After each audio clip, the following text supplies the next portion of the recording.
What's up, guys? Welcome back to Newswave. A couple things to talk about today. We did get numbers on Samus Returns for the 3DS in Japan under Media Creates, which is pretty cool, so we can see kind of how it performed. And then we also need to talk about Final Fantasy 15 on the Switch.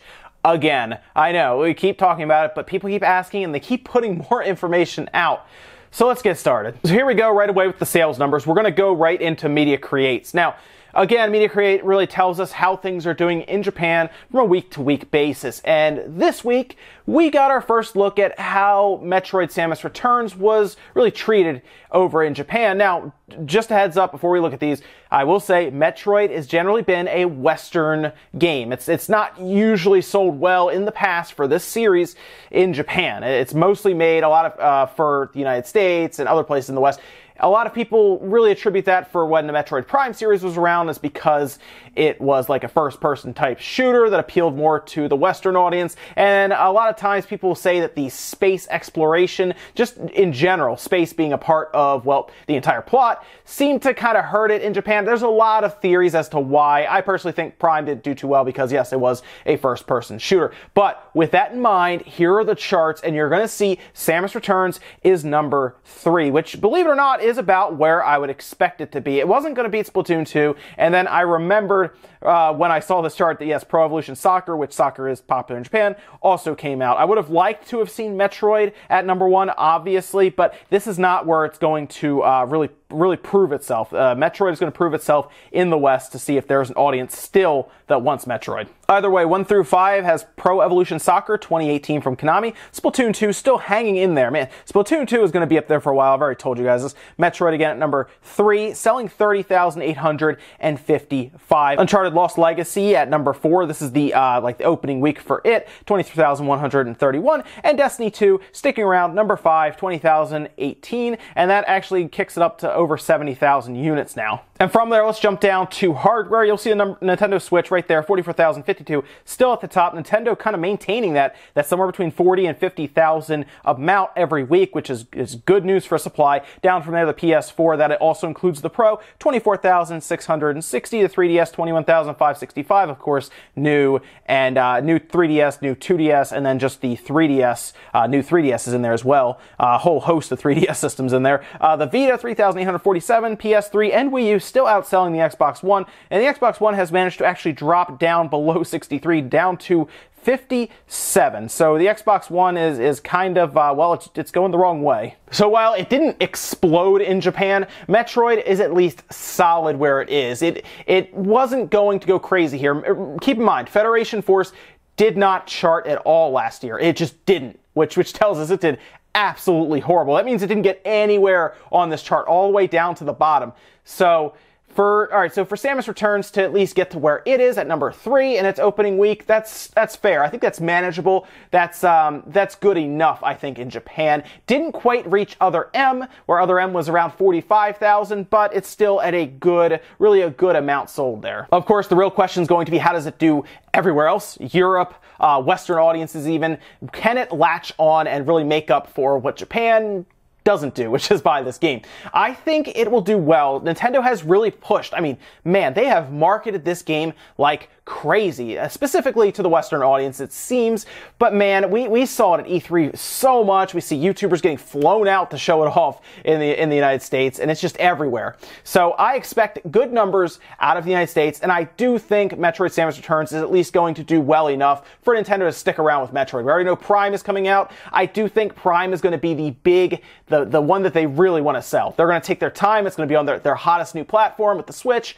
I think that's the one that they really expect to sell big numbers for. So we're going to have to see, and we don't even know when that's coming out. We'd be fortunate to get it in 2018, but at this point, with the small amount of information we'll probably have, 2019 is more likely. Now, before we jump into Final Fantasy 15 on the Switch, I want to point you over to what I thought was a pretty funny tweet from Nintendo yesterday. This was good. So there's always been this weird argument, especially to the people who grew up in the 90s with a Super Nintendo, for example.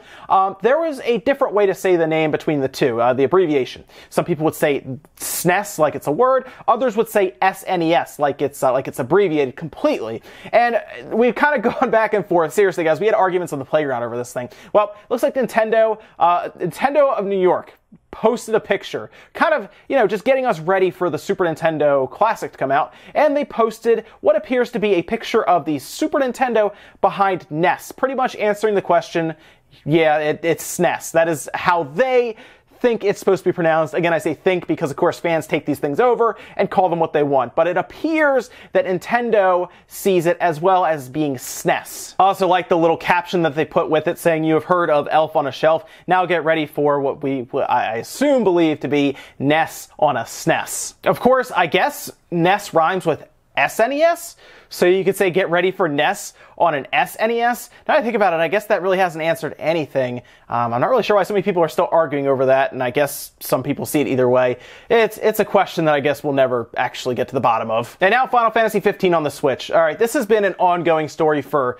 a while. Originally, of course, they had kind of teased the Switch at Gamescom, saying they were working on something that rhymes with Twitch. Yeah, okay, yeah, Switch, we know that. And then they kind of backtracked, and then they said, well, Nintendo called us, and then they said it was a joke, and then it's been all over the place. And you know what? People are going to keep bugging and prodding them until they give us something. Well, it looks like Eurogamer did finally get something from Hajime Tabata. And again, this does come straight from Eurogamer talking to Mr. Tabata about, well, what's going on here? Is it going to be the full version? Is it going to be the Pocket Edition? What is it? And he said this: "We're actually doing very specific technical investigations into what's possible at the moment. Where we are at the moment, we've completed those tests and have worked out where the ground lies. We're currently in the middle of the discussion and debate about what we should be doing and how to realize that on the Switch." Honestly, when we did the technical test to see if we could use the same native engine we used on other console versions on the Switch, we tried to run it there. The results weren't satisfactory. It wasn't what you'd want from a final game. It doesn't mean that's the end of that. We're looking at the options, like the customization of the engine. To give you an example how open those discussions are, we're talking to Epic at the moment about maybe what we could possibly do there, and if we did a Switch version, maybe we'd be able to partner and do something there. Their Unreal environment is just amazing and will be very useful. You have to have all of those options on the table. Without that, it'd be impossible to make a decision about what we can do on that platform. Oh boy, okay, so this gets even more confusing, I'd say, and this is really going to come down to some decisions that they have to make, and if it makes good business sense for them. So let me explain here a little bit. From what they're saying, the Luminous engine is not going to work well on the Switch to how they would want it to be. In their words, a satisfactory experience. Now, the Luminous engine has been worked on for a while, and it really was never designed with the Switch in mind. I think that's pretty obvious. I mean, the Luminous engine has been worked on for a long time. Final Fantasy 15 was originally a game that was planned for the PS3 at one point, which is insane to think about now, because their budget for Final Fantasy 15 went through the roof. They spent so much money on that game, and it didn't do well on the Xbox One. It did well on the PS4, but again, they need to make up their money. That's why it's going to the PC now, and that's why all this DLC has been coming out. They cannot leave this universe alone. They need to get their money back. And of course, a lot of people are saying, well, put it on the Switch. Has a great Japanese audience. People would love to buy it, obviously, and play it on the go. That seems to be the new thing now, is obviously portability is obviously selling the Switch heavily, and Final Fantasy 15 on the go would be extremely impressive. So what's Square going to do? Well, apparently the team that did Final Fantasy 15 with the Luminous engine wants it on the Switch so much they will not let it go. Apparently they're considering doing something with Unreal Engine 4 and Final Fantasy 15. Now, I don't know the feasibility of moving the entire game from one engine to the other, mostly because, well, I don't work at Square. I don't know how compatible the two are. But the fact that they are reaching out to Epic to have them, I guess, help them with the Luminous engine and Unreal Engine 4, maybe figure out a way to export certain things to Unreal Engine 4, it's pretty obvious. Unreal Engine 4 runs well on the Switch to the point where it probably would work, yes. It's definitely better than what they could do with the Luminous engine. I think they realize that. The thing that's confusing to me here, and the reason I don't think they're going to rebuild the entire game from the ground up, I don't think they're going to start all over with the game and rebuild it, is because they went to Epic right away. They are going to Epic first, it seems, or at least just in general, because they have teams in Square that are familiar with Unreal Engine 4. I mean, they're building Kingdom Hearts, and they're building Final Fantasy VII Remake. Why would they just go to Epic unless they needed something done that could be custom, like a help us export stuff from Luminous, this entire thing that's built on Luminous, help us get it over to Unreal Engine 4. Can you guys help us? You know your engine better than anyone. And they have teams working on this. So that tells me that there's something going on to where they don't want to probably break the entire game down, reload everything, and rebuild it, because they would have to think of the feasibility. I mean, how long are we going to wait for this game to come out on the Switch? Are we going to wait 2-3 years and then rebuild the entire thing? I don't think they want to do that. I think if they're going to do Final Fantasy 15 on the Switch, they want it done at least to the point where they can show it and announce it by next year, I assume. I don't think they want to wait that long. I mean, would Final Fantasy 15 sell 3 years from now if they're already talking about something else on the market? I mean, even by then, would we rather have that, or we'd rather have the timed exclusive Final Fantasy VII Remake that Sony wouldn't probably have anymore as an exclusive, because that seems like it's timed exclusive? I think most people would rather have that game or even a Kingdom Hearts 3, not spend a ton of time on a game that at that point would be pretty old. I don't know. Let me know what you guys think, though, about that, because that's an interesting topic. Is it worth the time, energy, and money if you can't just port it over to the point where you just, you export stuff and you move it over easier? Is it really worth breaking Final Fantasy 15 all the way down, like worst case scenario, and rebuilding an Unreal Engine 4, something that'll take a lot of time and money? I just don't see it. Spend the time on Kingdom Hearts, spend the time on Final Fantasy VII Remake, and put those out. In our last bit of news, let's talk about Fire Emblem Warriors. We did get a look at the file size in the eShop, and this is interesting because it's larger than I thought it would be. It's weird, right? We get the Mario Odyssey, smaller than I thought it would be, right? Now we get Fire Emblem Warriors, larger than I thought. It's 13.1 gigabytes. So if you are buying it physically, you're just getting a cart, you're fine. I'm sure the save files are 50, 60, maybe 100 megs at the most. Well, in this case, you're going to be downloading and getting half of your Switch taken up by it. It's interesting that it's so large. I was figuring it might be because of all the voice acting that they put in there, and I assume it's going to have Japanese and English languages. Cutscenes may take up space, because remember, Mario, we already talked about, there's no real voiceover work. I'm sure they're going to be using high-quality voices on the Nintendo Switch because they can at least store that. They may have compressed some of it on the 3DS because that one is 2 gigabytes, although that is technically double the size of Awakening, so maybe they added some extra stuff in there.